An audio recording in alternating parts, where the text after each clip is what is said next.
Hey everybody, this is Dr. Zappy from the Wellness Center of Chester County coming to you with another video here. This one is for hip stability. So a lot of times what will happen is people will come into the office and we'll put them through a screening process to assess the strengths of their hips, and we get them into a one-legged stance, and basically what happens is the hip unlevels. This guy's actually pretty good, so when he comes into one leg it doesn't actually fall. A lot of times what we'll see is we'll see unleveling, so it'll either drop down this way or it'll drop up that way.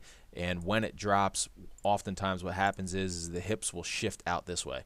That is coming from a lack of control and a lack of strength in the hip muscles on this side. So the glute muscles in the posterior chain can't hold the leg bone into the socket that it sits in. So the femur right here can't sit in the acetabular joint is the anatomical terms for it. Basically what we're going to do here is we're going to purposely bring it out and then contract the muscles to push back into the wall. So this exercise is developed, I saw this at a motion palpation seminar. It's called Trendelenburg yourself. Trendelenburg is just the sign, and this is the exercise to correct it. So basically what's going to happen is we're going to put the ball on the wall. You're going to have the dysfunctional hip on the outside. So the hip that you're trying to strengthen is on the outside, and we're going to purposely let the hip fall out, and then what we're going to do is contract the muscles as hard as you can to drive the hips back forward into the ball and straighten yourself back out. So this is a pretty good example of how to do the exercise.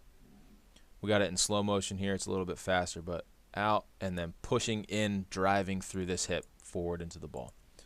Let your hips drop, push into the ball, rise it back up. You should feel most of the contractions in the gluteal muscles of the hip. I do not want you to feel the motion and feel the contractions from anything in this side. So the QL muscles basically in the back, we don't want to contract those to do most of this motion. We want to drive all the motion through the hips and through the gluteal muscles in order to be able to do this properly. If you have any questions, please leave them in the comment box.